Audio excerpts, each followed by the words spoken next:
guys, it's Krista from Playing with a Purpose, and today I'm answering a question from Life with 5 Littles. If you're new here, my name is Krista and I'm a childcare provider for up to 5 children, and on my channel you'll find tips and tricks, all things related to childcare, shopping hauls, and the odd family vlog. So she asked me, what do you do when you're in a slum? What do you do when you're facing burnout? This is definitely something that happens with childcare providers. We have a very demanding job and we wear a lot of hats, and yeah, burnout is real. So what can we do about it? So before we get started, we're going to talk about what causes burnout.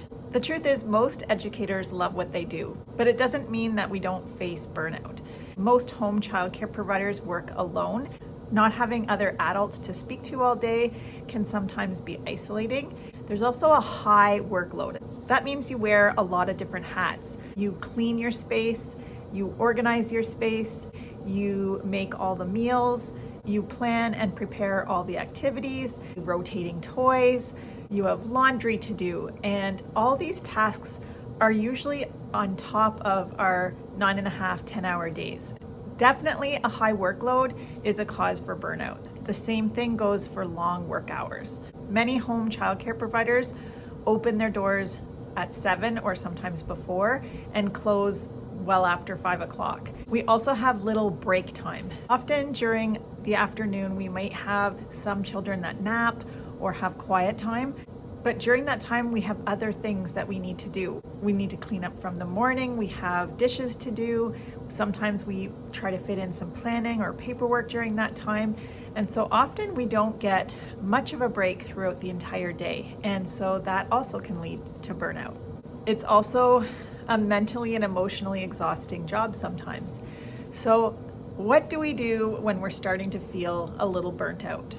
Usually when we start to feel less motivated or tired, burnout is around the corner, and it's a sign that something needs to change. My number one tip for childcare providers is to have very clear boundaries.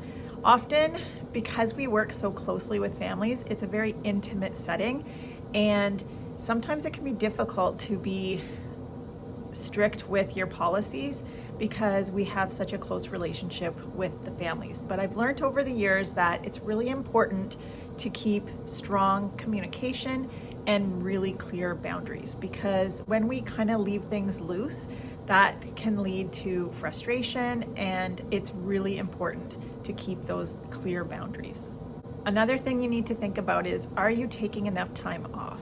At the beginning of my career, I did not take enough time off, and I definitely felt a lot more burnout. I was raising young children of my own, and I just didn't take enough time off. Now, further into my career, I realized that it's important to take time off to recharge and get excited about coming back again. Make sure that when you're looking at your year, you're placing little breaks along the way, because I promise you, if you take more time off to reset, you will be a better educator. Another thing that's important to do is to check your hours of operation. Do you work too long? Do you work too many hours? At the beginning of my career, I used to have children that slept overnight. I had children that would come at 5:30 in the morning, and I had other children that stayed till 7 o'clock at night. And that was at the very start of my career, and I was doing everything in my power to be successful at the start. And I definitely started to feel burnout. It was too much, and I had to scale back. And in the last few years, I found that the perfect scenario for me is opening at 7 and closing at 4:30. It's still a 9.5-hour day, but I definitely feel that being finished at 4:30 made a huge difference for me. Another thing to consider is maybe hiring some help. Maybe you're gonna hire somebody to come and clean your house once a month, once a week, or maybe you're gonna have somebody come and help during the busiest time of your day. It all depends on what your personal needs are. I know a lot of providers who experience isolation and they really feel lonely and wish they had another person to talk to during the day. And so if those are things that are really important to you, then that's something you might want to consider. Maybe that's somebody that comes and teaches a music lesson once a week, or maybe that's somebody that helps with the cleaning, or maybe somebody comes in once or twice a week to help you through the lunch hour. It's important for you to personally look at what things you feel the most overwhelmed with. And whatever those things are, try to think of a solution that would fix that problem. Everybody's different. Some people excel working by themselves, and others just find that a little bit too isolating. So just kind of look at your whole picture and think about what kind of things would help you feel better about your day. We already talked about this, but having work-life balance is really important. So on the weekends or in the evenings, are you giving yourself some time to fill your cup? Are you going for a nice walk after work? Are you setting aside some time to read a book or take a nice bath? Are you taking time to get together with friends? All of those things are really important to have work-life balance. Those are all little things, but if you're never doing any of those things for yourself, sometimes you can experience more burnout. Personally, I find getting outside and moving my body is also something that's really important to me. I like to eat healthy. I like to make sure I'm drinking enough water. I definitely need to prioritize sleep. Another thing that's important to me to do each year is to take time for some professional development.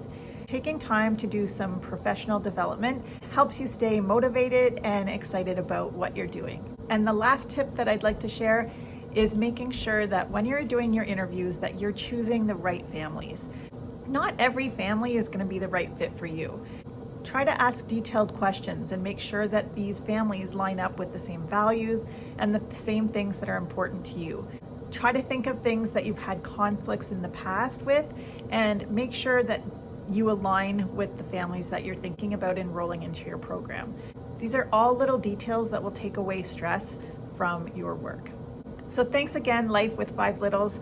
I really appreciate your question, and I'll talk to you all soon. I'm Krista with Playing with a Purpose. I'll see you next time.